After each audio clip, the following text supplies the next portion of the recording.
Simplify the rationalize the denominator. Rationalize the denominator.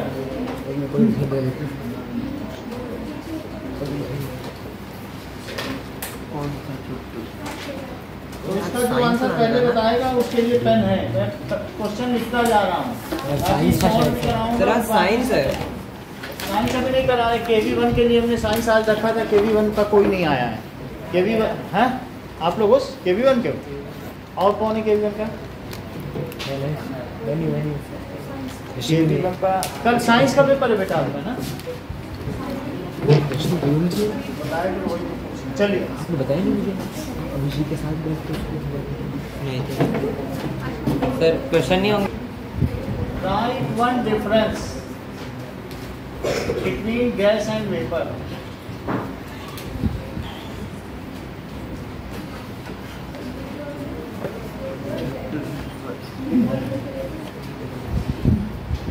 Gas is stable as compared to vapor. On cooling, it does not easily become liquid. अगर मान लो hydrogen gas है या oxygen gas, थोड़ा सा ठंडा कर दो क्या वो लिक्विड बन जाएगी? लेकिन जो वेपर होती है, चाहे वो किसी कैम्फर की वेपर हो, चाहे नेफ्थलीन बॉल की वेपर हो या फिर अमोनियम क्लोराइड की हो, उसको थोड़े से ही कूलिंग से वो सॉलिड में भी बदल सकती है या फिर वो किसी लिक्विड में बदल सकती है। Gas is stable as compare to vapour. जैसे एग्जांपल क्या, कौन कौन स्टेबल होता है? H2O2 ये गैस है। Vapour is less stable on cooling, ठीक है, फॉर शॉर्ट पीरियड, या उनको थोड़े समय के लिए कूल किया जाए या फिर स्मॉल स्केल की कूलिंग के लिए। जैसे पानी है, थोड़ा ठंडा कर दिया, ये वेपर का ठंडा कर दिया, पानी बन गया, तो हल्के थोड़ा सा ही ठंडा कर देने से वो किस में बदल जाती हैं? For short period these get condensed either into liquid or get deposited। देखो डिपोजिशन भी मैंने बताया, कंडेंसेशन लिक्विड में होता है और उसी वेपर का डिपोजिशन किसमें होता है? सॉलिड में। तो जब कंडेंसेशन लिख रहा हूं तो लिक्विड समझना, और डिपॉजिटेड लिखूं तो डिपॉजिटेड इनटू सॉलिड। फिर से समझो, जैसे वाटर वेपर इस चीज को ऑन डिस्टिलेशन, क्या तुमको मैंने एक प्रोसेस बताया था जिसमें हम डिस्टिल करते हैं या कंडेंसेशन करते हैं? On condensation it get converted into water, होता है कि नहीं? On condensation gate converted into water. जैसे भाप संघनन के उपरांत जल में परिवर्तित हो जाती है और उसी प्रकार से अमोनियम क्लोराइड किसमें बदल जाती है? एंड अमोनियम क्लोराइड NH4Cl को क्या कहेंगे? Ammonium chloride. आगे देखो बेटा, ammonium chloride on deposition get converted, तो NH4Cl vapour into solid,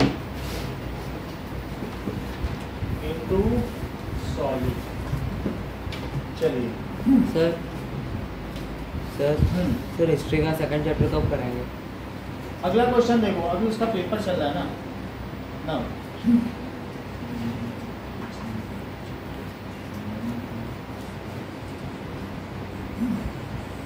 molecule of ice, molecule of water है। अभी कुछ दिनों तक साइंस मैच चलेगी फिर इसकी है मोर एनर्जी। साइंस का चैप्टर 8 कर सकते हैं क्या? As compared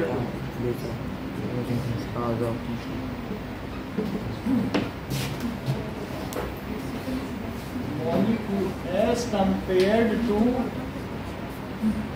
ice at same temperature. Why? Rohan बताओ, अगर 0 डिग्री का वाटर है और 0 डिग्री की आइस है तो किसमें ज़्यादा एनर्जी है? वाटर में। तो अब हमें पता नहीं ज़्यादा एनर्जी किसमें है, बोलो। अब वो कह रहे हैं आइस में, आप कह रहे हैं वाटर में, 2 लोग हैं, पता नहीं। सो 0 डिग्री सेल्सियस वाटर, देख लो, इस बर्तन में आइस रखी थी और आइस को मैंने एनर्जी दी, तो अर्पित बोल रहे सर अगर आप एनर्जी दोगे तो वो वाटर में बदल जाएगी, तो हमने एनर्जी दी, तो जो इसमें थर्मोमीटर रखा वो भी 0 डिग्री सेल्सियस है और इसमें रखा वो भी 0 डिग्री सेल्सियस है। तो अर्पित कह रहे हैं सर आप एनर्जी इसको दे रहे हो तब ये वाटर बदल रही है, तो इसका मतलब है कि इसमें ज़्यादा एनर्जी हुई। तो अर्पित की बात भी सही है कि 0 डिग्री वाटर में ज़्यादा एनर्जी होती नहीं। अब क्यों सही है अर्पित की बात, वो हम बता दें। आज सही कह रहा हो कि नहीं, 0 डिग्री, क्योंकि एनर्जी दे के लिया।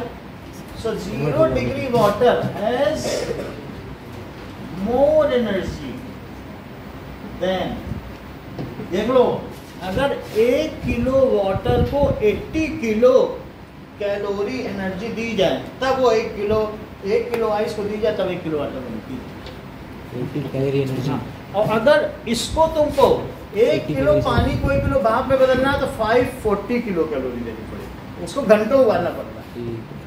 तो has more energy than 0 degree Celsius ice, as when 0 degree Celsius, जो 0 डिग्री सेल्सियस आइस है, it takes latent heat from surrounding to break its bond, अपने बॉन्ड को तोड़ेगी कि नहीं, take latent heat from surrounding to get converted into 0 degree water, as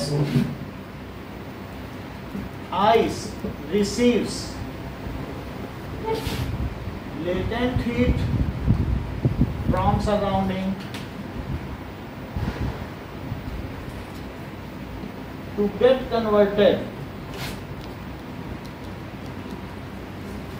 into 0 degree Celsius water. So water contains additional heat as latent heat. तो इसलिए water में क्या होती है, उसमें एक अतिरिक्त ऊष्मा होती है जो गुप्त ऊष्मा के तौर पर होती है, that is the hidden heat. उसके अंदर क्या चीज छिपी हुई है? So water contains additional heat as latent heat. अगला देखिए, 3 चीज डिफाइन करने को कहा गया है। Define latent heat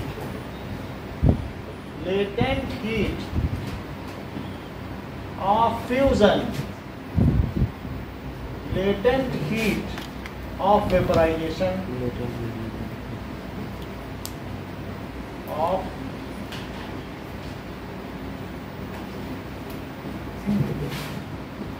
latent heat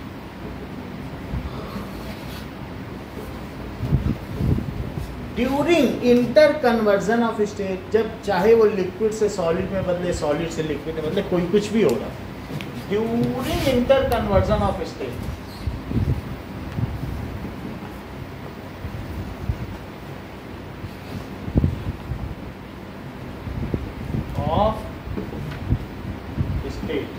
अब आप देख लो 0 डिग्री सेल्सियस की आइस है, तो आइस जो कि 0 डिग्री सेल्सियस के, अगर उसको हीट दोगे तो वो किस में बदल जाएगी, लेकिन वो भी 0 डिग्री सेल्सियस का ही रहेगा।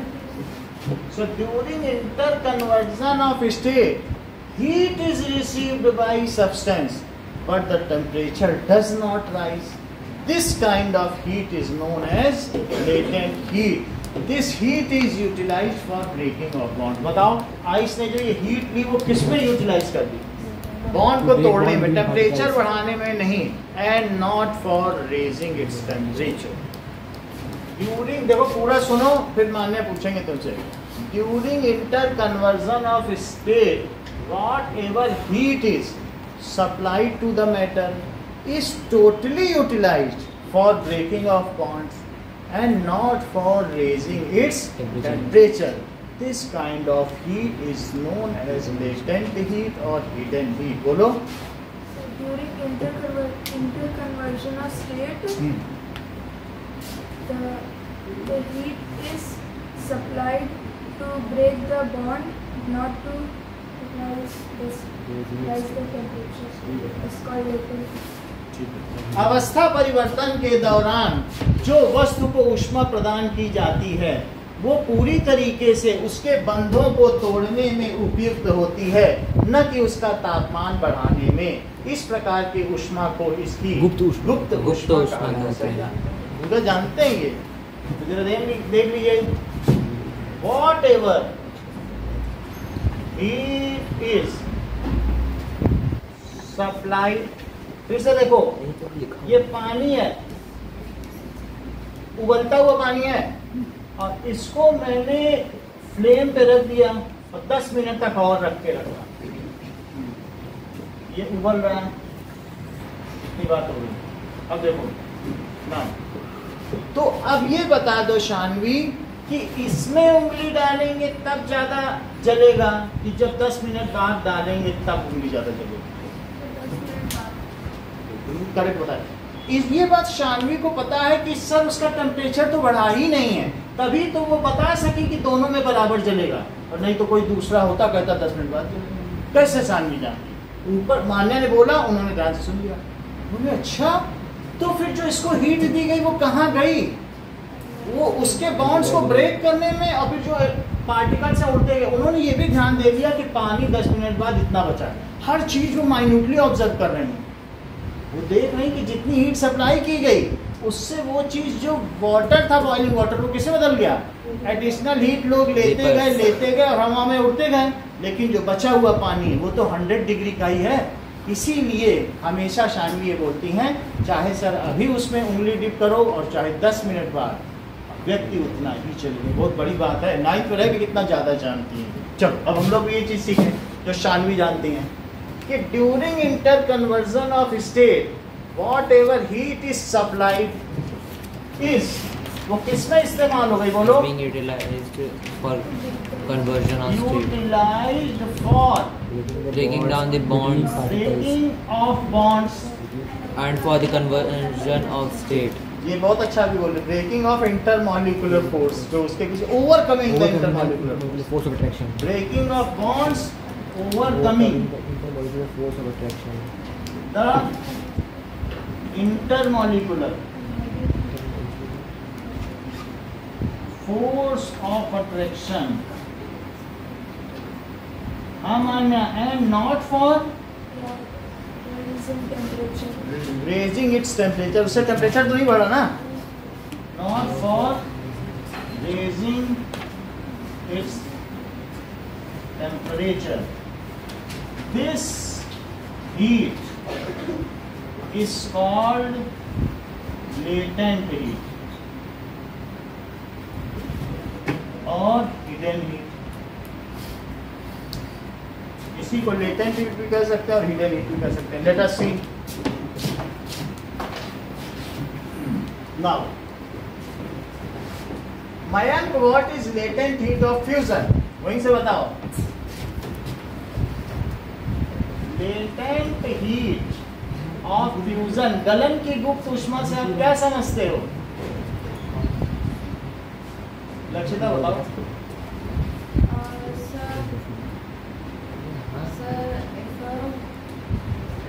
एक दो जन जानते हैं। So during interconversion of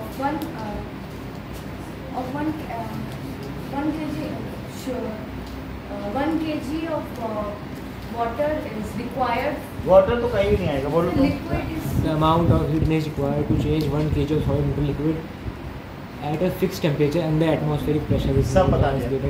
1 kg solid को लिक्विड में बदलने के लिए कोई एक सब्सटेंस है, ऊष्मा चाहिए देखो होती है। ये एक सब्सटेंस है, तो वो सॉलिड होगा क्या? और वो कितना ले लो? 1 kg, और उसको किसमें हीट देके किसमें बदल लो? लिक्विड में। और वो भी कितना रहे?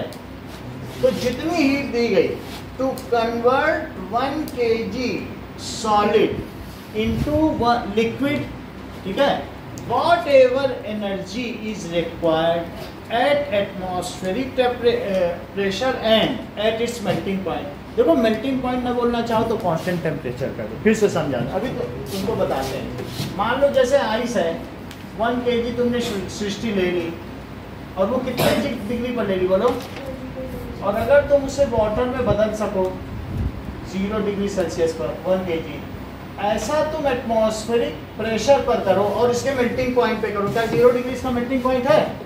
Amount of heat energy required to 1 kg solid, water तो एक इसका एग्जाम्पल है, एग्जाम्पल थोड़ी ना बोला जाता है। 1 kg solid into liquid at its melting point, और खुले में ढक्कन हटा दो, eight atmospheric pressure what ever energy is required is called, उसी को उसकी लेटेंट हीट ऑफ फ्यूजन, गलन की गुप्त ऊष्मा कहेंगे। जितनी ऊष्मा 1 kg पदार्थ को उसकी द्रव्य अवस्था में परिवर्तित करने के लिए वायुमंडलीय दाब पर तथा इसके गलनांक पर आवश्यक होती है, उसे ही गलन की गुप्त ऊष्मा कहा जाता है। Let us write down it, पहले इनसे पूछ तो लें, बताओ जरा। Amount of heat energy required to convert 1 kg of solid into liquid at a constant temperature that is melting point at atmospheric pressure is called its is called latent heat of fusion. पूरा बता दे, लिखो इस चीज को। Amount of heat energy required, conversion की जैसा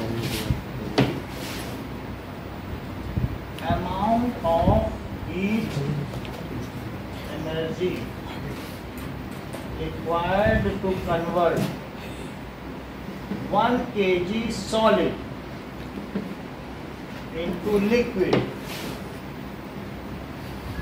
at constant temperature। Book में constant temperature लिखा है, लेकिन उसका जो constant temperature क्या है, वो इंटर कन्वर्जन ऑफ स्टेट वाला टेम्परेचर है, melting point.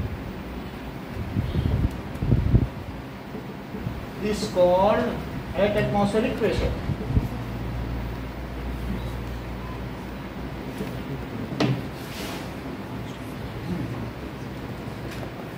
Is called latent heat of fusion. अगर मैं तुमको जस्ट इन 0 डिग्री सेल्सियस की 1 किलो आइस दे दूं और कहूँ कि इसको पानी में बदल दो, तो तुमको कितनी हीट चाहिए होगी? सर? उसके लेटेंट हीट ऑफ फ्यूजन जो भी उसकी होगी। सर आपने अभी बताया वो 80 तो उसका मतलब इतने 80 किलो कैलोरी के बराबर चाहिए, अदरवाइज सिंपली इतना भी हो सकता है, जितना लेटेंट हीट ऑफ फ्यूजन होगा। अब देखो latent heat of vaporization, Pradyumna बताएंगे। Latent heat of vaporization, sir मैं बताऊँ? एक बार प्रद्युम्न नाम से सुनना तो इनसे इनके भी विचार जाने, बोलो। ठीक है, बोलो शांति, इसी लाइन पे बोलो। अब उसी चीज को वेपराइज करना है। अभी वाटर बना लिया, अब 100 डिग्री वाटर को 100 डिग्री की वेपर बना, बोलो।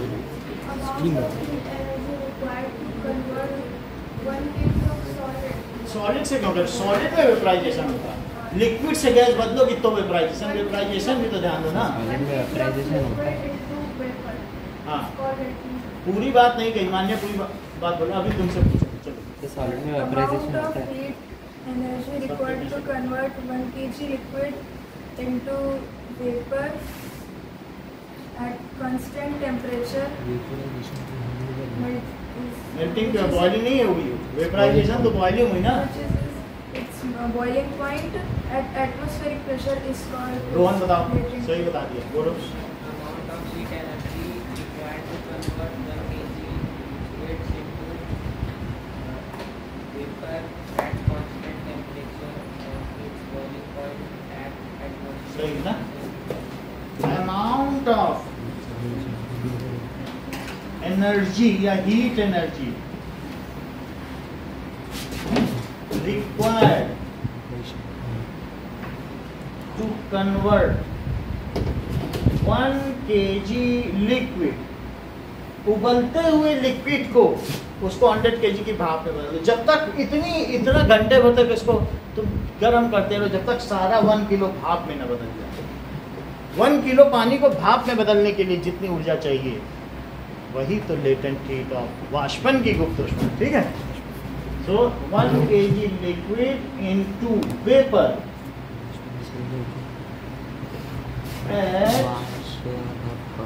constant temperature that is boiling point at atmospheric pressure। ऐसा तुमको खुले नहीं करना है, ढक्कन नहीं लगाने ना। पता चला टम्बलर को ढक दिए तो वेपर प्रेशर बदल जाता है ना। कुकर में तो जब ढक्कन लग जाता है। स्टीम इंजन का आविष्कार जेम्स वाट ने कैसे किया? उसके ऊपर ढक्कन रखता था, पत्थर रख रख के किया था। तो वैसा नहीं करना। At atmospheric pressure is called latent heat of vaporisation. अब देखो, इसका मतलब है कि मैंने बॉइलिंग वाटर ले लिया है और बॉइलिंग वाटर को, जो कि वाटर कितने डिग्री सेल्सियस पर था, और इसको हीट दी और वेपर बन गई 100 डिग्री सेल्सियस की। Vapour 100 degree Celsius. तो इसके लिए आपने देखा, इसको जो एनर्जी दी जाएगी उसे लेटेंट हीट ऑफ वेपराइजेशन कहेंगे ना। वो डेल्टा का साइन है। हीट देने को डेल्टा कहते हैं, सही है। जब भी ऐसा कर रहे हैं तो डेल्टा यानी हीट। अब देखो, हीट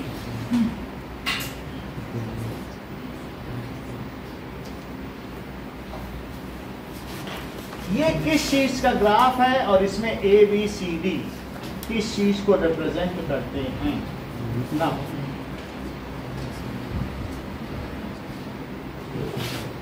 That is 0.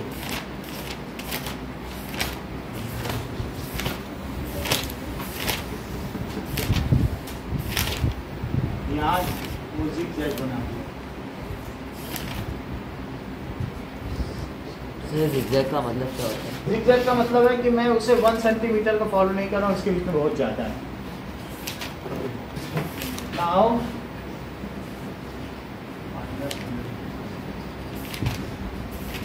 तो A B C D E F ऐसा दिया गया।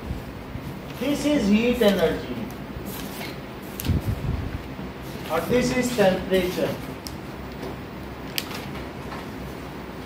ठीक है। अब आपको ये बताना है कि what does this graph represent and what is the state of matter between A, B, B, C, C, D, D, E and E, F। तो क्वेश्चन क्या पूछा गया है नेक्स्ट कि what does the above graph represent? What is the state of matter?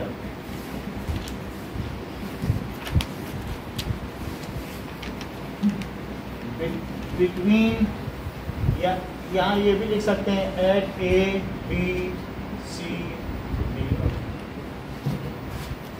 Eight A B C D E ना। अभिषेक, ये graph क्या represent करता है?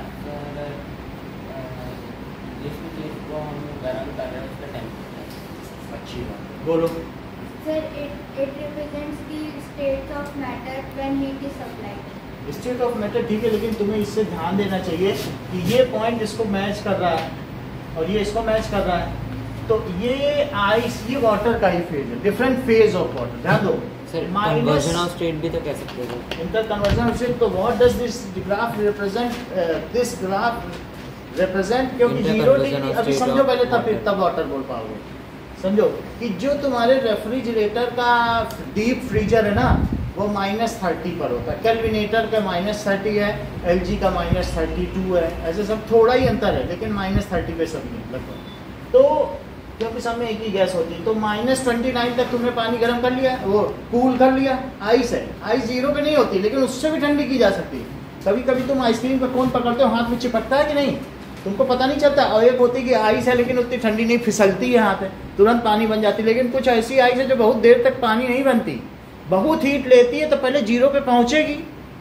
तब कई बार डीप फ्रीज में तुम नहीं देखते हो कि कई जगह अच्छे मॉल में डीप फ्रीज से आइसक्रीम निकाल के देते हैं, वो बहुत ज़्यादा कूल टेम्परेचर पर है। तो जब यहाँ से यहाँ पहुँचा वाटर, ये आइस, तो क्या ये सॉलिड रहा, लेकिन अभी वो 0 डिग्री की आइस बनी, -29 से हीट लगी। देखो हीट दे रहा हूँ और क्या टेम्परेचर ही बढ़ता जा रहा है। तो -29 से क्या हुआ, as heat is supplied its temperature rises. अच्छा, जब 0 पे पहुंच गया, क्या तुम इसको स्नेहा आइस बोलोगी? यहाँ से यहाँ तक आइस ही है। जब 0 आएगा तभी तो वो पानी में बदलेगा। तो मुझे बताओ, बी स्टेट में हमने इसको हीट एनर्जी देते जा रहे हैं और देते जा रहे हैं, लेकिन इसका टेम्परेचर बढ़ा कि नहीं, कि ग्राफ सीधा चलने लग गया। हीट तो दे रही हो, टेम्परेचर क्यों नहीं बढ़ा, सीधे चले जाता। बोलो क्यों नहीं बढ़ रहा? हाँ बोलो। क्योंकि वो उसका मेल्टिंग पॉइंट है, उस समय जो हीट दी गई, देखो सृष्टि ने पकड़ लिया, बोली वो उसको लेटेंट हीट दी जा रही है सर, वो उसके बॉन्ड तोड़ेगा, पहले पानी तो बना ले, पानी बन जाएगा तो फिर होगा। So during this period, this is transition state, this is the inter conversion of matter state. यहाँ पर पदार्थों का एक अवस्था से दूसरी अवस्था में अंतर स्थानांतरण हो रहा है, आपस में स्थानांतरित हो रही हैं। These are getting interconverted. So at that time, जब तुम 0 डिग्री आइस को और हीट दोगे तो क्या होगा बोलो, उसका टेम्परेचर बढ़ेगा? तो वो सृष्टि ने बताया नहीं बढ़ेगा। क्यों बोल रही वो नहीं बढ़ेगा? क्योंकि वो जानती है कि 0 डिग्री आइस है। यहाँ पर देखा होगा उसने कि 0 डिग्री आइस को जब हीट दी जाती है, यहाँ से देखो उसे बोल दिया बोली सर चांस नहीं। तो अब यहाँ पर एक्सप्लेन करो कि what is the state. Sneha, A to B की, यानी A पे क्या स्टेट है? आइस हो गई, सॉरी आप बताओ। हाँ, ये ए से मानने बताओ, ए से बी के बीच क्या है? आइस है। बी में क्या है? आदित्य, सॉलिड प्लस लिक्विड है आइस और वाटर। देखो कितना अच्छा बताया, बोले आइस प्लस लिक्विड को एग्जिस्ट। 0 डिग्री जब तुम्हारे थर्मोफ्लास्क में अभी बर्फ धीरे धीरे पिघल रही होगी, थोड़ा पानी भी बन चुका, दोनों चीजें होंगी। थर्मस में रखते हैं ना बर्फ, दोनों चीजें को एग्जिस्ट। इंटर कन्वर्जन में दोनों ही अवस्थाएं रहती हैं। जैसे हमने वो पानी उबाला था तो दोनों एक साथ ही, बात समझ आ गई? तो को एग्जिस्ट। सर अगर ये वाटर का है तो उसको वाटर में लिख सकते हैं क्या? Ice plus water. Ice plus water है, देखो ice plus water, okay, ice plus water हो गया। अब इसके बाद जब सारी आइस, आखिरी आइस भी बदल गई, अब सब कुछ 0 डिग्री का क्या बन गया, ये वो पॉइंट है जब अब यहाँ से क्या हो गया, सब लिक्विड बन गया। हीट देते जाओगे तो आखिरी जो टुकड़ा आइस का वो भी बदल गया, फिर धीरे धीरे इसका टेम्परेचर बढ़ेगा। तो ये बताओ मयंक, सी में क्या होगा? वाटर हो जाएगा। वाटर तो वास्तव में ये सब वाटर की स्टेट है, तो हम इसे सॉलिड लिक्विड आइस कह दें, और वाटर है तो क्या कहते हैं? वाटर हम लोग बोलते हैं, ये बोलने की है, लेकिन फिजिक्स में इसके लेप्सेस है ना। वाटर की ये तीनों स्टेट, वाटर तो एक तरीके का कंपाउंड है, लेकिन स्टेट हम लोग वाटर को सोचते हैं वाटर है तो लिक्विड है, इसी वजह से तो आदित्य ने लिक्विड बोला, बोले वाटर है तो लिक्विड होगा, लेकिन ऐसा भी है वाटर और वाटर वेपर, बोलने में तो ऐसे ही बोल रहा था ना, वाटर को वेपर बोल दिया जाता नहीं। चलो तो ये वाटर हो गया, आप लिक्विड लिख दे बस, तब इसमें किसी को कोई डाउट नहीं होगा ना, सही है सर? वहाँ पे भी आइस, आइस में सॉलिड हो गया। अच्छा आगे बताओ विषय, अब यहाँ से यहाँ क्या हुआ बताओ? हमने इसको हीट दी, तो 0 डिग्री का वाटर था, हीट देंगे तो क्या होगा? रुको जरा सर, अब हम हीट देंगे तो उसके बाद वो उसका टेम्परेचर राइज होगा, और सर थोड़ा बहुत जो है वो वाटर रहेगा और थोड़ा बहुत वो वेपर रहेगा। ऐसा नहीं होगा, फिर आप बताओ। इवेपोरेशन नहीं कंसीडर करना है, इवेपोरेशन कंसीडर करो। बोलो ये वाले में क्या हो रहा है? वाटर ही रहेगा, और उसका टेम्परेचर कहाँ से कहाँ तक जा रहा है? फिर 100 पे क्या होने लगेगा? अब 100 पे वो बॉइल होने लगेगा, तो यहाँ पे वाटर लिक्विड, ठीक है। अच्छा निखिल, अब डी पे इसकी क्या क्या स्टेट? लिक्विड प्लस स्टीम बोला जा सकता है। अच्छा बता, दैट इज एक ये भी कहा जा सकता है कि वाटर प्लस स्टीम। अगर ऐसे बोलेंगे तो फिर हमें दोनों में वाटर अगर लिखना चाहते तो फिर ऐसे लिखना पड़ेगा, that is liquid plus gas. सही है, फिर गलत नहीं कोई करता।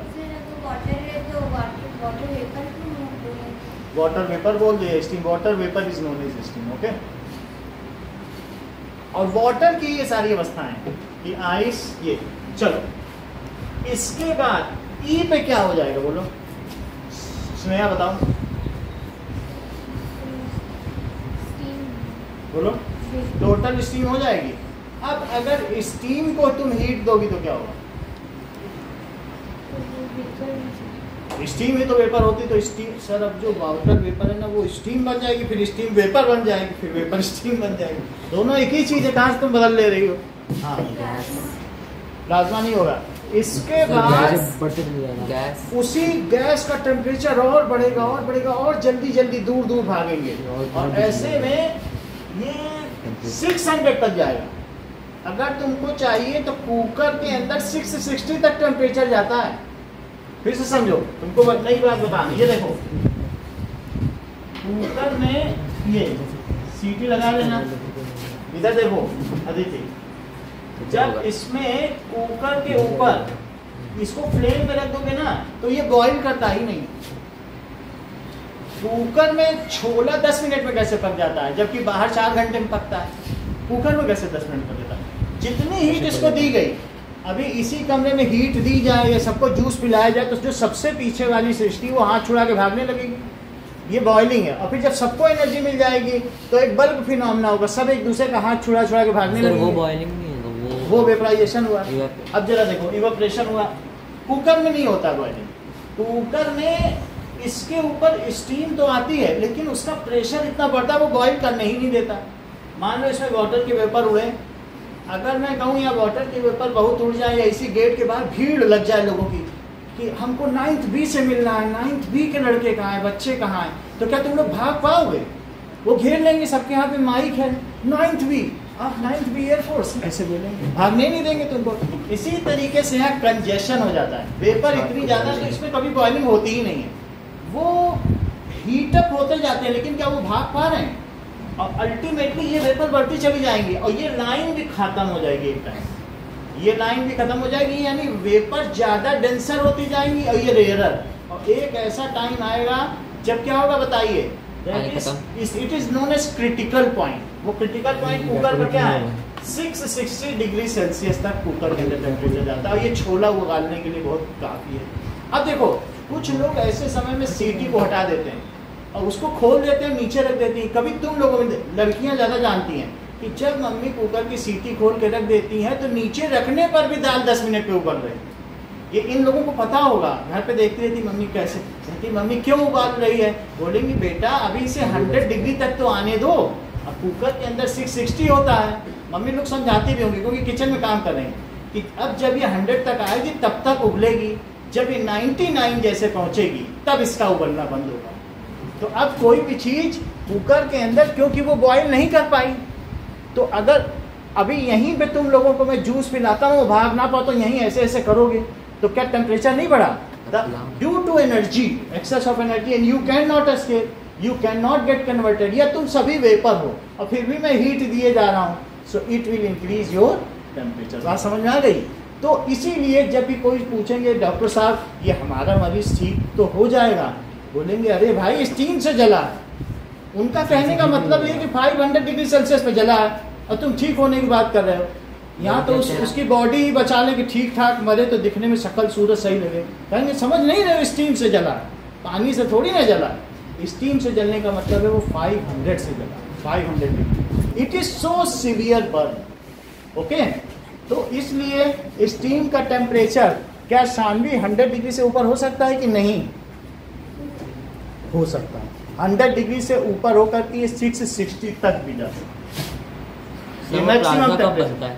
प्लाज्मा तो अभी पहले मॉलिक्यूल से एटम बने, एटम के बाद इलेक्ट्रॉन निकलना शुरू हुए, वो तो बहुत ज़्यादा है। जो क्रोमोस्फीयर है 6000 डिग्री सेल्सियस जो सन का है, वहाँ भी प्लाज्मा है। सर आसपास कैसे वो सब तो होगा जो धीरे धीरे समझाया जाएगा। जैसे जैसे टॉपिक आएंगे, आप ही लोगों का टॉपिक है, धीरे धीरे सब समझ आएगा। इतनी बात समझ में आ गई? तो क्या लिखे बताइए।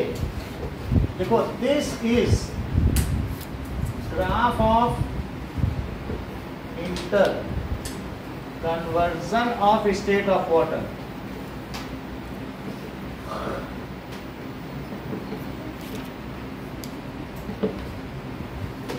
As heat is supplied,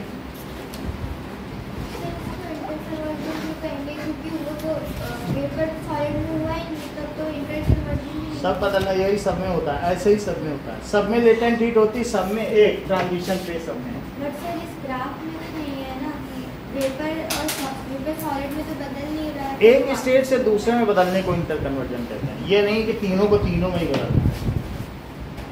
ice के केस में आइस कभी 5-6 ही चीज़ें ऐसी होती हैं जो सॉलिड से सब्लिमेट होती हैं, लेकिन एक अवस्था से दूसरी अवस्था में बदलने को इंटर कन्वर्जन ऑफ स्टेट कहते हैं और सबका कंसोलिडेटेड ग्राफ दिखा है।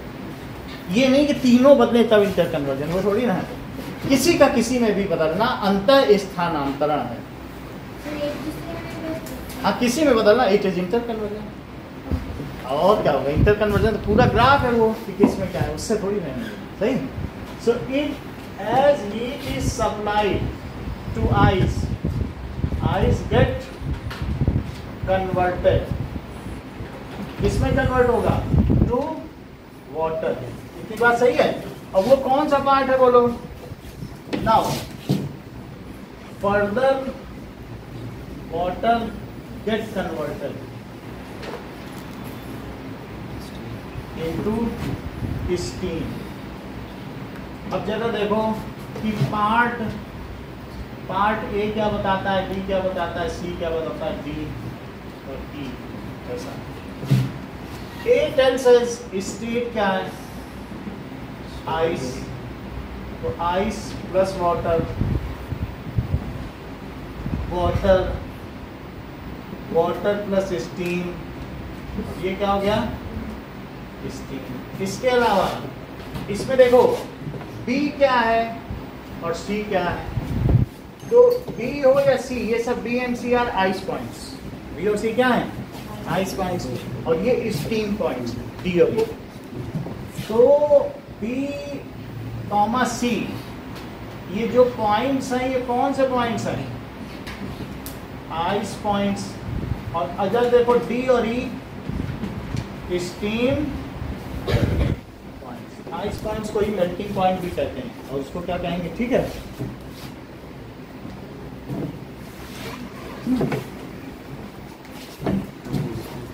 नाउ क्वेश्चन है 100 degree Celsius steam causes more severe burn। Sir ice point की जगह ये नहीं लिख सकते कन्वर्जन ऑफ आइस इनटू? नहीं, ये एक पॉइंट है, वो तो यहाँ से यहाँ तक कोई रहा। ये पेज जो हमने ग्राफ का ये कितना हिस्सा है पार्ट ऑफ द ग्राफ उसको दिखा दिया। बी और ये इसका टेम्परेचर कौन सा उसका लिखा? 100 degree steam causes more severe burn।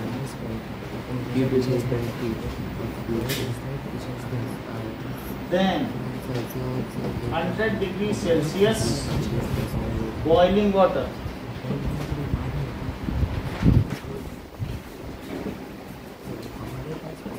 why? Sneha answer दो। यहाँ पानी गिरेगा इससे। सृष्टि बताओ।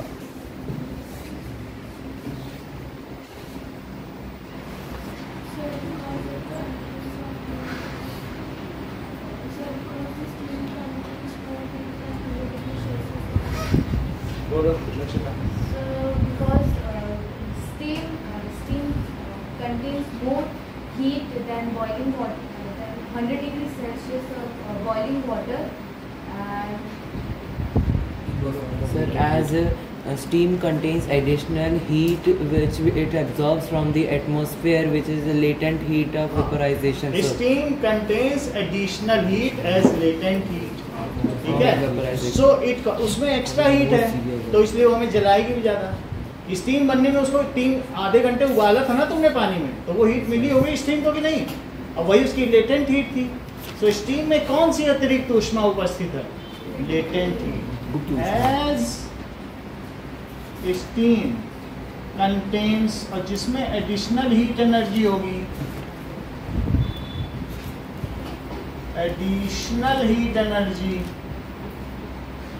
या heat as latent, so it will cause more severe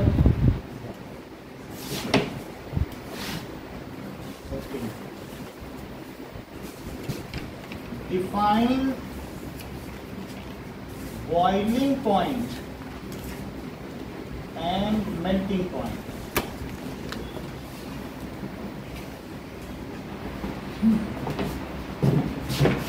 What is boiling point and melting point of water in Kelvin? Sneha, boiling point बताओ। So boiling point, conversion of state of liquid into vapor.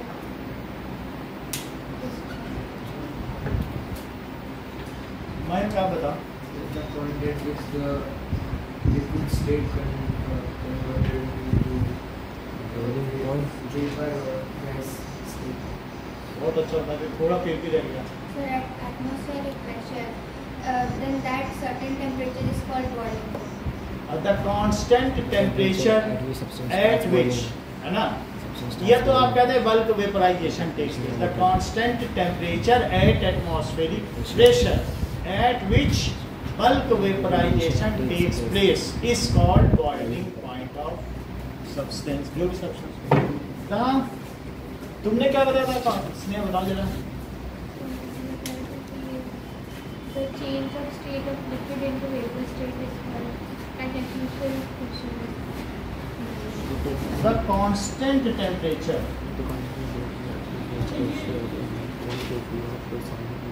ये जमाई ले रही है, उसको पकड़ नहीं पाते, हर बार ये सही भी बता देती है और सो भी रही, जमाई भी ले रही वजह से हम पकड़ नहीं पा रहे, सही कैसे बता देती है? The constant temperature at atmospheric pressure. Lakshita sentence पूरा करो।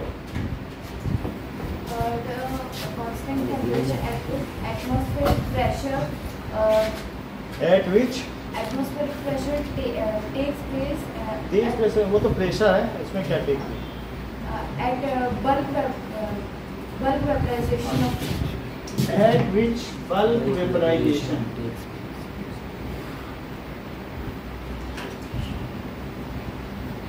वेपराइजेशन में यू नहीं होगा ना? वेपराइजेशन टेस्ट वेपो takes place is called boiling point। boiling point को क्वथनांक कहते हैं आगे, ठीक है? boiling point of water। Rohan, water का boiling point केल्विन में बताओ। निखिल, निशांत, बोलो, अब बताओ विषय। 373 केल्विन। एक चीज और पूछें स्नेहा से, अच्छा मेल्टिंग पॉइंट बताओ।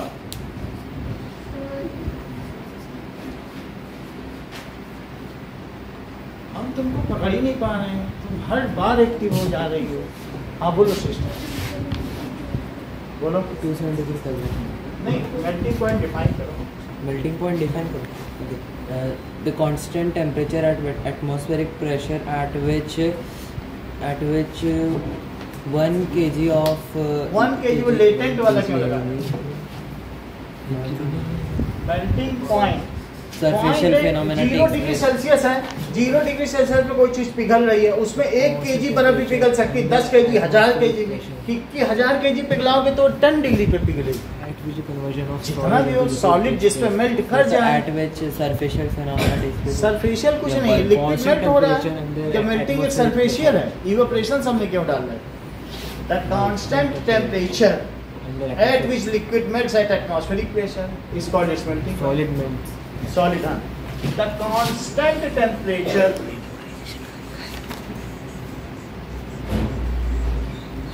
at which solid melts at atmospheric pressure is called melting point. उसे मेल्टिंग पॉइंट कहा जाएगा. और melting point of water is, हाँ बोलो रोहन, केल्विन में बताओ. बताते नहीं हो तुम, बोलो निखिल.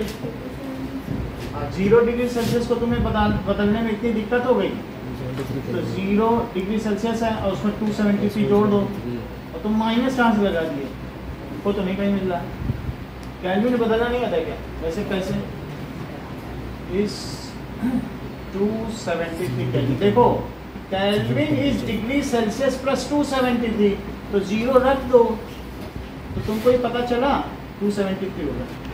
और 100 रख दो तो वो हो जाएगा. देखो आसान है भाई, तुमको यहीं तो रखना है ना 0 या 100, तो अपने आप नहीं बदल जाए.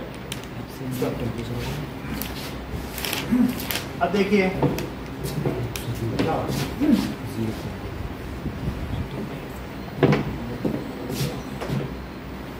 अब हम लोग आते हैं that is cell the fundamental unit of life.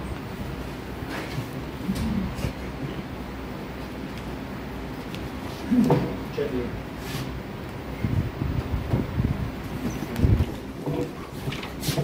Mention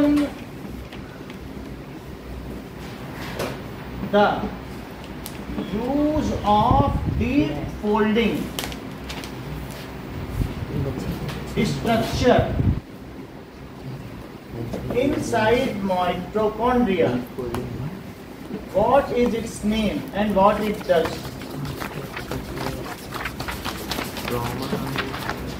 इसका नाम तो बताओ, बोलो. तो ये जो माइटोकॉन्ड्रिया है, तो माइटोकॉन्ड्रिया में आपने देखा कि इसका एक डीप फोल्डिंग टाइप स्ट्रक्चर है और उसे क्या कहा गया? इसके कहा गया.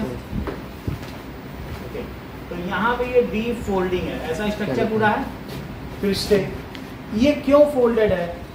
इट प्रोवाइड्स, ये माइटोकॉन्ड्रिया है. माइटोकॉन्ड्रिया में क्या होगा बताओ? It ribosome breaks down. इसमें राइबोसोम भी है अंदर, इसका अपना डीएनए भी है, लेकिन ये क्या करता है? It breaks down glucose into carbon dioxide and water. तो लार्ज सरफेस एरिया चाहिए कि नहीं? ठीक है.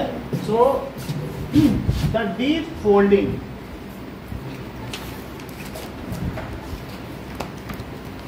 inside mitochondria is called cristae. It is known as cristae. It breaks down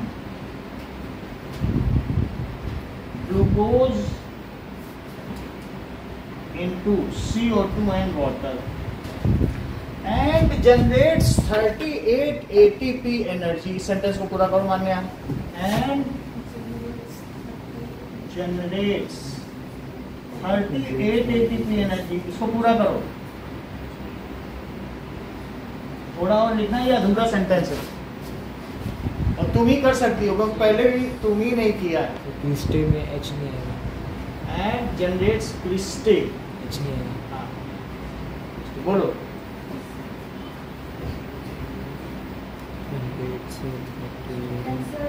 So it is called the power. Correct. दादी इन्होंने पर glucose molecule, यही सबसे इंपॉर्टेंट था जो अदिति में. पर ग्लूकोज मॉलिक्यूल बहुत बच्चे छोड़. सिर्फ ग्लूकोज की जगह उसका फॉर्मूला लिख सकते हैं. पर हाँ लिख देना ग्लूकोज. सही है. चलो अब कुछ एमसीक्यू क्वेश्चंस इसी के ना हो.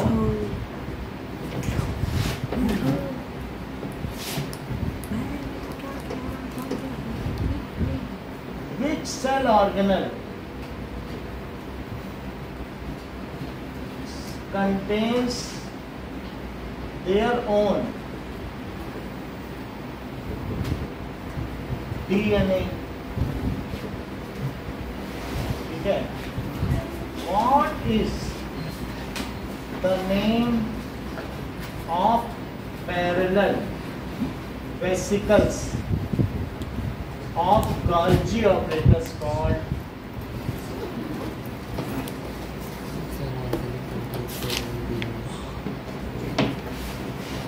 What is the name of layered structure of chloroplast? Sir Golgi operators में क्या होता था? पता है ये लोगों को पूछ लेंगे ना. Layered structure of chloroplast. Define cell. Why cell is known as fundamental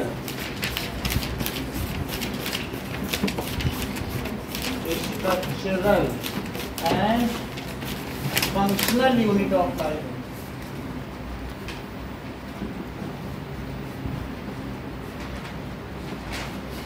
What are the four major components of the cell?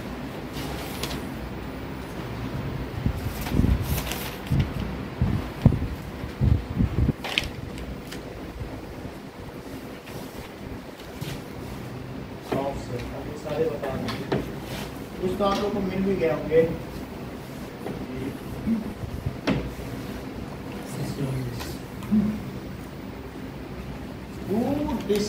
Sir 4 नहीं है 3 है. एक तो एडिशनल होता है ना सर. एडिशनल है तो 3 कर देंगे. बट वो चारों ही लिखे होते हैं. Who has seen first cell? Who discovered nucleus?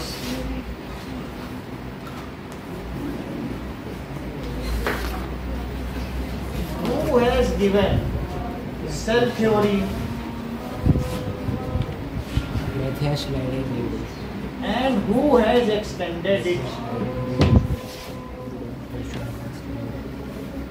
चार क्या होते थे? एक तो न्यूक्लियस, एक साइटोप्लाज्म, एक Define endocytosis.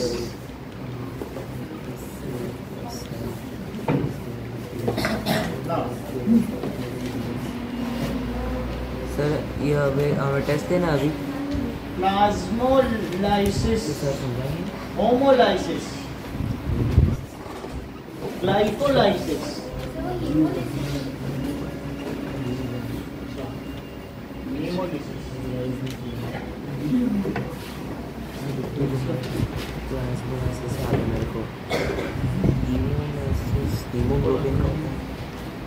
Diffusion. सर आपने हीमोलाइसिस और ग्लाइकोलाइसिस नहीं पढ़ाया वो शायद. तो अभी पढ़ा देंगे 2 मिनट की बात. वो सब 2 मिनट का लिखा ही इसीलिए जाता है कि पढ़ाया जाए. चीजें छूट जाती है ना फिर अपग्रेड होती जाएगी. डिफ्यूजन, ऑस्मोसिस, हाइपरटोनिक सॉल्यूशन,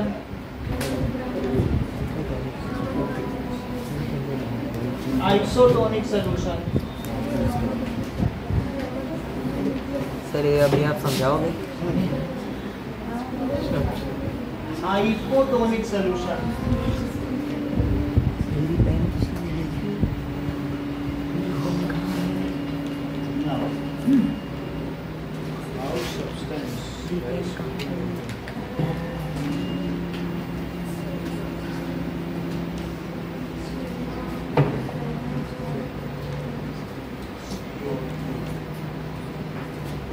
ये सभी क्वेश्चन बहुत इंपॉर्टेंट है. Move in and out of cell.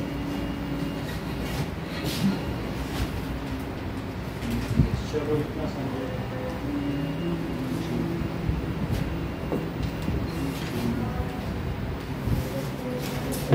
वो गाल्जी ऑपरेटर्स की फोल्डिंग्स को क्या कहते हैं? Parallel structure system. हमने गोल्जी ऑपरेटर्स बायोमिक्स बताई थी. और स्ट्रोमा कहते हैं उसको. फोल्डिंग को। मेरी मैम कह रही थी कि प्लास्टिक के वो लिंक्स को नहीं अंदर कहते हैं। स्ट्रोमा कहते हैं, और जो प्लेट टाइप जो होता है उसको थाइलाकॉइड। थैलाकॉइड थाइलाकॉइड तो गोल्जी अभी देखो नहीं, हाँ उसमें तो प्लास्टिक। चलो। Sorry sir. ये तुमने अच्छा बताया, ऐसे डाउट क्रिएट किया कर तो भाई हमारा भी अपडेट हो जाएगा। देखो विच सेल ऑर्गेनल कंटेन्स, बोलो sir mitochondria mitochondria. Sir endoplasmic reticulum और उसमें गोल्जी apparatus में भी होता है। माइटोकॉन्ड्रियल प्लास्टिक बुक में लिखा हुआ है। फिर इसमें भी होता है ना। एक minute.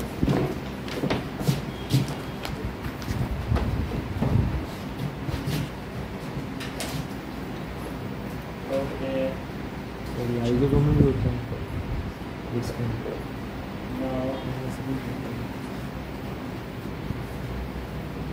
Endoplasmic reticulum contains its own DNA. देखो अब तुम्हारा गॉल्जी ऑपरेटर्स भी देख लेते हैं। एंडोप्लाज्मिक का होगा Golgi operators contains its own DNA. Sir हमारे सर ने बताया था कि जो गॉल्जी गोल्जी ऑपरेटर्स में कंटेन करता है यूकैरियोटिक सेल। ये तो लिख रहा है गॉल्जी ऑपरेटर्स भी है। अब देखो ये तुम अपने रिस्क पे लिखना, दो अगर लिखे जाए तो दो ही लिखना। नेट है, पता नहीं टीचर मानेंगे कि नहीं, बुक में यही दो है। एंड गॉल्जी ऑपरेटर्स भी है, इसमें दिया है कि गॉल्जी ऑपरेटर्स जो यूकैरियोटिक सेल के होते हैं उनके पास डीएनए। एंड गॉल्जी क्योंकि वो क्या करता है ना, फैट और इन सबको कंबाइन करता है, तो हो सकता है उसके लिए कुछ सिंथेसिस तो करता है छोटी मोटी। सेकंड क्वेश्चन देखो, what is the name of parallel vesicle, that is, इसमें भी आप बता दें उसको थाइलाकॉइड। थाइलाकॉइड। थाइलाकॉइड सर वो उसमें वो प्लास्टिक सैक लाइक स्ट्रक्चर होता लेकिन है। इसमें नहीं ना, इसको तो सिस्टम ही कहते हैं। Yes sir. That is cistern. ये देखो स्नेहा, क्या तुम्हें ये ऑपरेटर्स का चित्र लग रहा है? गॉल्जी ऑपरेटर्स जानती हो, पहचाने? इन सबको क्या कहेंगे? सही है, इसका काम बताओ जरा। हाँ, ट्रांसपिरेशन, तुम हर चीज जानते। ट्रांसपीरेशन, ट्रांसपोर्ट, सही बता रही। ट्रांसपोर्टेशन का यही काम है, उसको रखेगा भी, लॉजिस्टिक्स सही बता रही। अब जरा तीसरा देखो, what is the name of layered structure, ऐसे ऐसे स्ट्रक्चर होते हैं। स्ट्रोमा। थाइलाकॉइड। स्ट्रोमा। थाइलाकॉइड का था sir. Platelets, blood. What is thylakoid and stroma in plastids? membrane bound structure that contain chlorophyll, the main pigment that absorbs. Thylakoids are responsible for that. They are arranged mistakes. Sir हमारे sir ने इसको कहा ग्रहणा था भी कहते हैं। Thylakoid both components of growth, अभी देख लेते हैं। कि हमारे सर ने कहा था कि गोल्जी apparatus को प्लांट सेल में डिक्टियोसोम कहते हैं। क्या बोला है? डिक्टियोसोम कहते हैं गोल्जी apparatus प्लांट सेल में। क्या कहते हैं? डिक्टियोसोम गोल्जी apparatus को प्लांट सेल में। अच्छा, अब देखते हैं। Thylakoid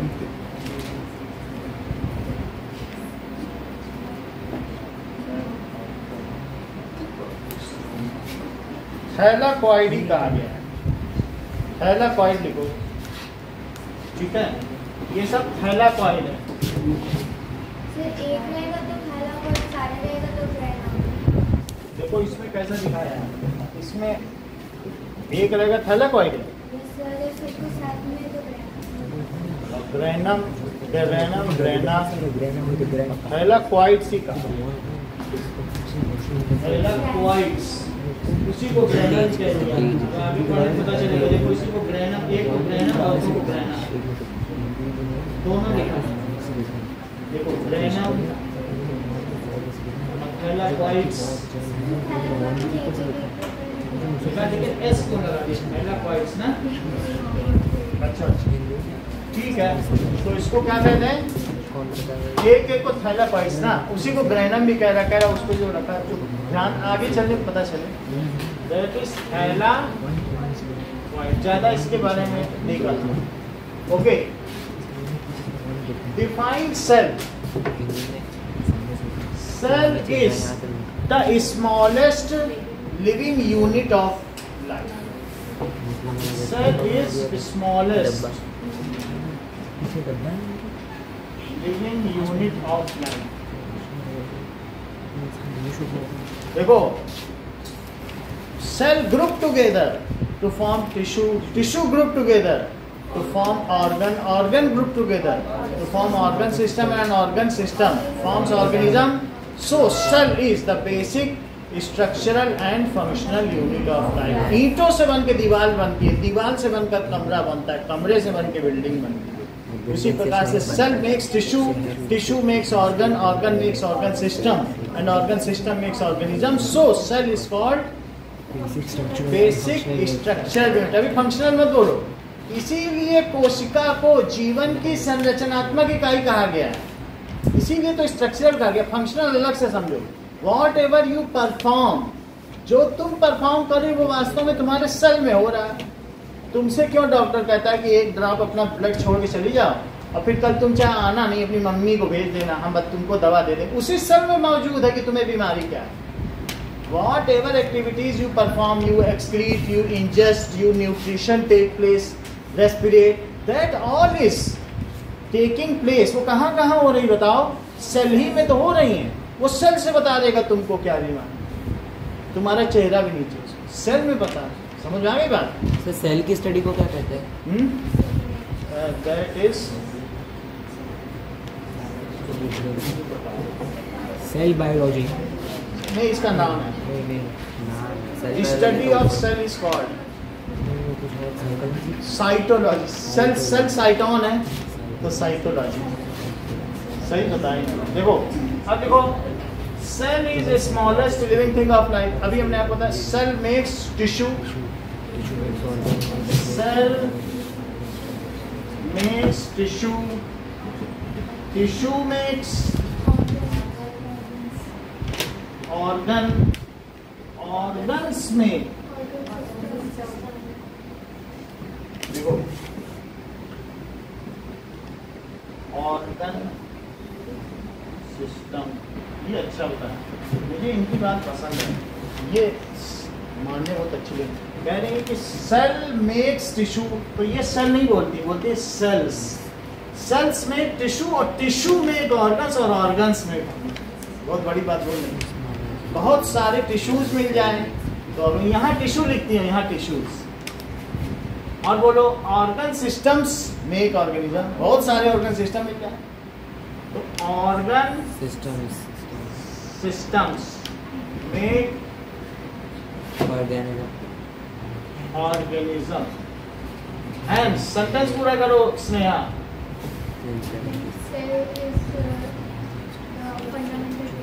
हर चीज तुम्ही को कैसे बता रहा, और कोई नहीं बता पा रहा, और सब स्ट्रक्चरल बता रहे हैं और तुम ही फंडामेंटल बता रहे हो। Hence cell is called structural. Sir fundamental structure, fundamental structural, fundamental तो है ही है। Cell the smallest living unit है, यही मुंह लिखा है। Structural unit of life. Whatever activities are performed in body is performed only, all activities are performed within cell only, so it is called whatever। ये भी कह सकती हो Aditi, it is the gross effect. हमारे में जो हो रहा है ना, वो सेल जो कर रहे हैं उसी का ग्रॉस इफेक्ट है। कुल मिला के it is the cumulative effect, मिला जुला के वही सब हो रहा है। हम, हमारी बॉडी अलग से कुछ नहीं कर रही, जो सेल कर रही है वही सब हो रहा है। Whatever is perform, life processes are perform. देखो लाइफ प्रोसेसेस जैसे कि न्यूट्रिशन, और क्या होगा बोलो, एक्सक्रीशन, रेस्पिरेशन एंड ग्रोथ, ये सब कहाँ हो रहा होगा? Are perform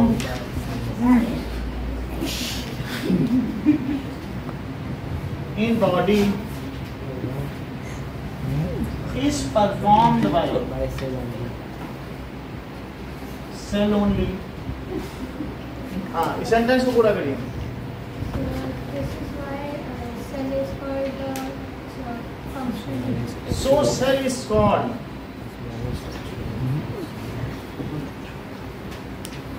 functional unit. Unit of life.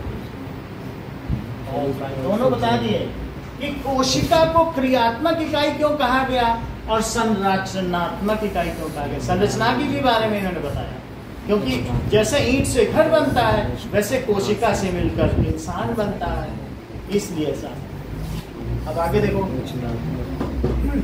What are the 3 major components of cell? सृष्टि।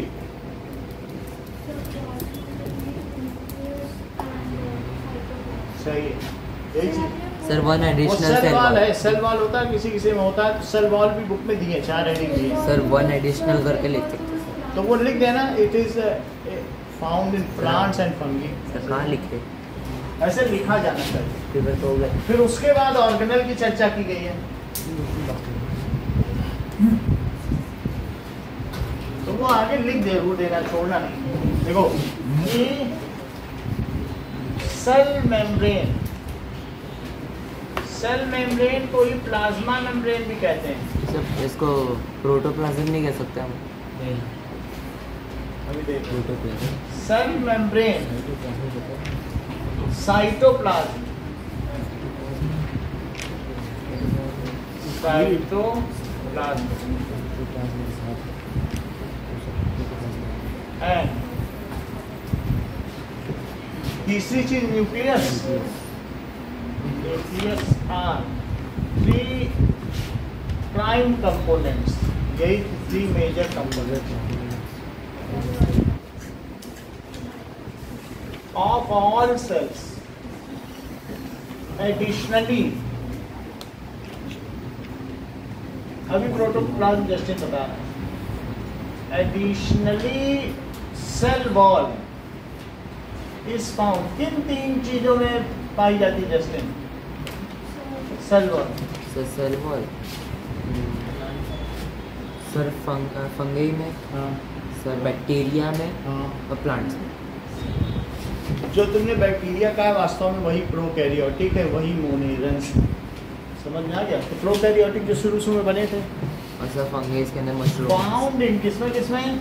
एक तो इन्होंने बता दिया रोहन ने कि पहले प्लांट्स में तो होगी जो ऐसे टक से टूट जाए। क्या मशरूम टूट जाता है? फंगी। तो fungi and bacteria. Bacteria world भी ठीक है, वैसे बैक्टीरिया कोई प्रोकैरियोटिक माना जाए। प्रोकैरियोटिक में सब बैक्टीरिया। ओके, अब एक इनका देखने हैं, बोलो।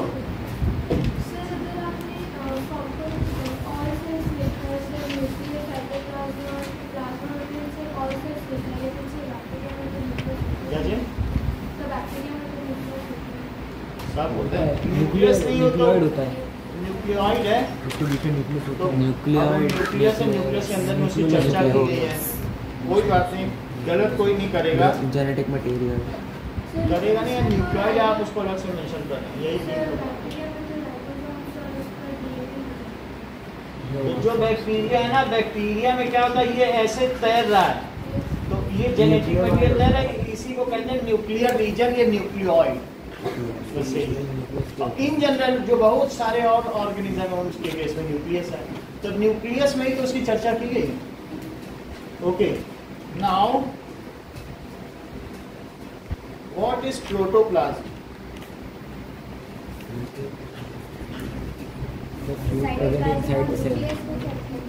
हाँ, साइटोप्लाज्म जो भी चीज है except cell membrane, everything is protoplasm. Whatever is contained within cell, under cell membrane, cell membrane को सब छोड़ के सब कुछ अंदर प्रोटोप्लाज्म। ठीक है, इसी को कोशिका द्रव्य भी कहते हैं। अगला देखो, Sneha, who discovered cell? Who discovered nucleus? Who has first seen Arpit? The cell? Living cell. Sir living के डेड। अब जैसे सबसे पहले सेल किसने देखा? क्रूक ने। रॉबर्ट हुक ने सर डेड सेल किसने देखा था? रॉबर्ट हुक ने ही देख लिया था ना उन्होंने, और रॉबर्ट हुक ने उसी से उसका नाम भी बताया। और लिविंग सेल किसने देखा? लिवेनॉफ, है ना? चलो, तो Robert Hooke as first seen, जब ऐसा बोले तो दोनों लिख दो, क्योंकि वो नहीं कह रहा कि किसका कैसा सेल देखा, डेड और लिविंग नहीं बता रहा, दोनों लिख दो, जो उसको लेना वो ले लेगा। तो has first seen dead cell of all by his self made primitive microscope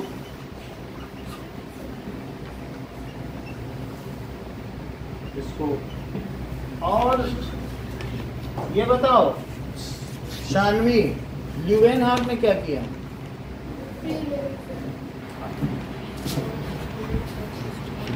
Leeuwenhoek, spelling देखना जस्टिन सही है, has seen free living cell in pond water, जैसे अमीबा, पैरामीशियम, यूग्लिना, ऐसा। सर LEE होगा, ल्यूवन है सर, LEE HOEK तो होना चाहिए ना, HOEK ल्यूवेन, हाँ, HOEK, ठीक है, इन पॉन्ड वाटर। अच्छा, Robert brown nucleus has discovered nucleus. इन्होंने जो देखा स्टेन्ड सेंट्रल पोर्शन, इन्होंने देखा ओनियन पील में स्टेन्ड पोर्शन देखा था, गहरा गहरा, जो सेफ्रानिन से कलर किया था।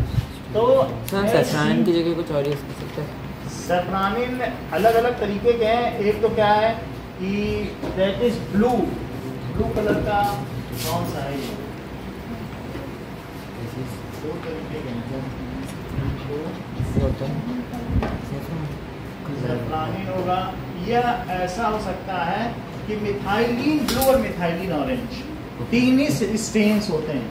एक सेफ्रानिन होगा, ये मिथाइलिन ब्लू है, लेकिन उन्होंने रेड में देखा था, तो सेफ्रानिन में देखा जो उन्होंने यूज़ किया। ठीक है, हम लोग यहाँ पे जो करते हैं अपने कोचिंग में, तो मिथाइलिन ब्लू और मिथाइलिन ऑरेंज से 10th में करते हैं, जो भी स्टेनिंग करते हैं, लेकिन उन्होंने सेफ्रानिन में। तो हैज सीन न्यूक्लियस, उन्होंने सबसे पहले देखा। और अब बताओ now, Mayank who has given cell theory, किसने दिया और किसने एक्सटेंड किया? बताओ। स्केलेटन एंड थेडरस्कॉन ने सेल थ्योरी दी थी और रुडोल्फ वर्ची ने इसे एक्सटेंड किया। यही है ना, मैथियस श्लाइडन, यूरो शॉन, 38 और 39 में दी थी सर, 1838 1838 में श्रीडन ने दी, Matthias श्लाइडन,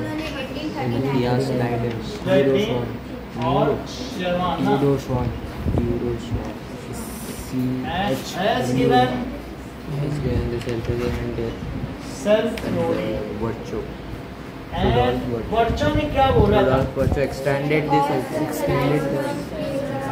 that all cells arise from pre-existing cells. ठीक है, अब जरा देखो स्लाइडिंग में ही आएगा। एंडोसाइटोसिस जस्टिन क्या है? Sir, endocytosis. बोलो sister. So endocytosis is a process in which something gets inside of the cell. Change of particles in cell. देखो, that is, if something is taken inside cell, either food or water, it is known as endocytosis. If it takes water, it is called pinocytosis. If it takes food, then it is called phagocytosis. इतना repeat करो, बोलो इसमें। If cell takes food, so it is called endocytosis. If it takes water, that is called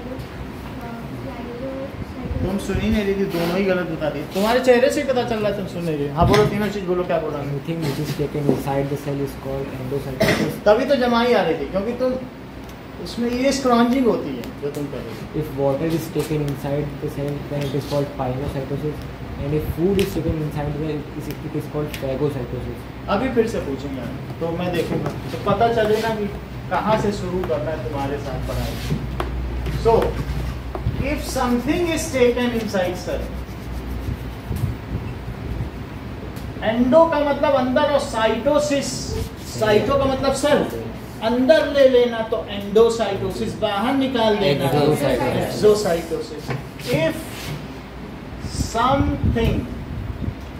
something में वो food लेगा या क्या लेगा, water is taken inside cell, it is called endocytosis. ये दो तरीके के हैं, it may be either pinocytosis और फैगोसाइट, पानी ले तो pinocytosis, it may be either pinocytosis और फैगोसाइटोसिस। हाँ, अब मुझे बताओ कि शानवी प्लाज्मोलिसिस क्या है, कुछ बताओ हम तुम्हें पूरी डेफिनेशन तो हम बताएं, थोड़ा बताओ, थोड़ा मुझे आइडिया लगे, बोलो थोड़ा सा बता दो, आता है? हाँ बोलो। Exchange of particles between cells is known as plasmolysis. तुम तो बहुत जानते हो, बोलो Aditya. Sir, when a cell is kept in a solution in which the inside the cell the concentration is less and outside is more, so the water gets in and the cell swells up, and this is called plasmolysis. Swell up को तुम plasmolysis बता रहे हो। The molecule का exchange होना किसी cell के साथ, जब स्ट्रिंग को किस में रखा जाए? सर वो सर जब बाहर अंदर सेल की हाई कंसंट्रेशन होगी और बाहर लेस। चलो, इसका मतलब है ये कहना चाह रही हैं कि अगर अंगूर को चाशनी में रख दिया जाए, इसको किस में रख दिया जाए, सीरप में, तो और ये है ग्रेप, तो थोड़े देर में क्या होगा इस ग्रेप का, खजूर बन जाएगा, तो श्रिंक हो जाएगा और वाटर आउटसाइड चले जाएगा क्या, और इस प्रोसेस को क्या कहेंगे, प्लाज्मोलिसिस। समझ आई? इस चीज को लिखें ना, डिफाइन प्लाज्मोलिसिस। मैं रिफर कर देता हूँ क्योंकि तुमने बोला है तो मुझे देखना पड़ेगा। लूज वाटर, ठीक है, इन हाइपरटोनिक। तो बाहर का सलूशन जो सिरप है वो कैसा है, हाइपरटोनिक। समझ आई? हाइपरटोनिक का मतलब है कि उसमें ज्यादा सोल्यूट की कंसंट्रेशन, ज्यादा वाटर की नहीं, सॉल्वेंट का। हाइपर का मतलब बहुत ज्यादा, लेकिन ज्यादा क्या, solute. So if a cell is kept in hypertonic solution, then what loss of water takes place in cell, loss of water takes place from cell, cell से पानी निकल जाता है, and cell shrinks। देख लो, किशमिश को कभी चाशनी में डाल के देखना, अंगूर की जो चटनी होती है ना, गलका या चटनी, अंगूर डाल के देखोगे अगले दिन उसका सब पानी निकल जाएगा, वो लूज हो जाएगा। और वही किशमिश तुम पानी में डाल के देखोगे फूल जाएगी। तो इस तरीके से दिस इज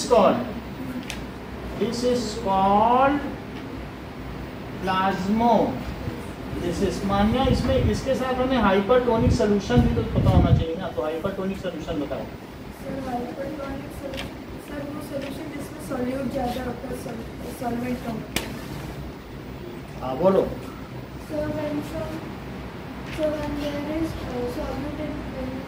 वाटर के टर्म्स में बताओ। If water concentration outside the cell, इस सेंटेंस को पूरा करो तो हम जान जाए तुम्हें आता है।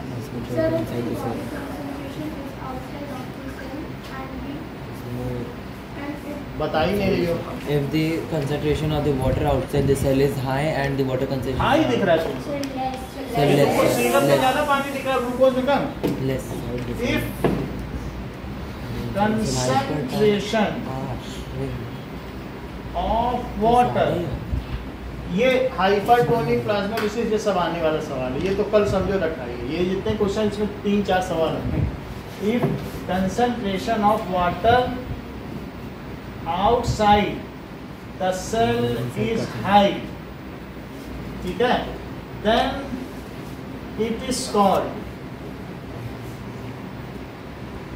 Hypertonic solution. इसके लिए क्या लिखेंगे कि grape kept in sugar syrup।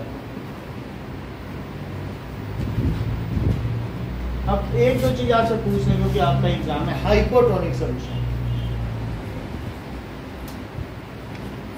लिखना। आपको ये लोग तो ऐसे ही फालतू पढ़े, आप भी करनी है कुछ। इस समय आप ही सेंटर ऑफ अट्रैक्शन हो, हाईलाइटेड हो, hypotonic solution.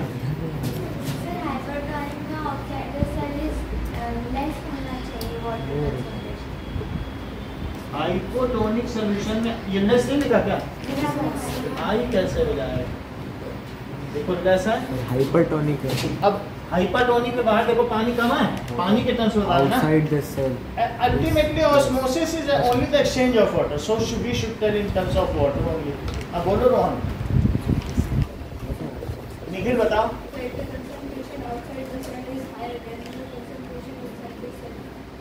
Then it is hypotonic solution and hypotonic solution leads, इससे क्या होता होगा? Swelling of cell, and swelling of cell is termed as, बोलो, उसी को तो कहते हैं कि हीमोलिसिस, कहते हैं हीमोग्लोबिन बढ़ गया मैं मोटा हो गया, वही तो haemolysis. If outside the cell water concentration is more,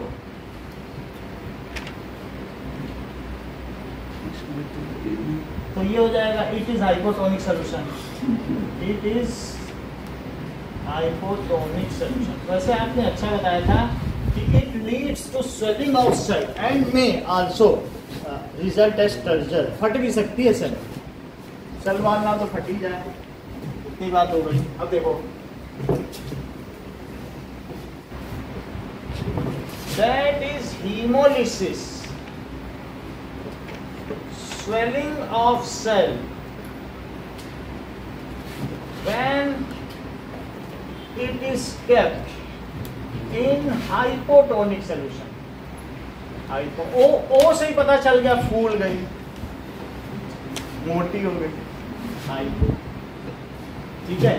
तो इस तरीके से hypotonic solution is called haemolysis.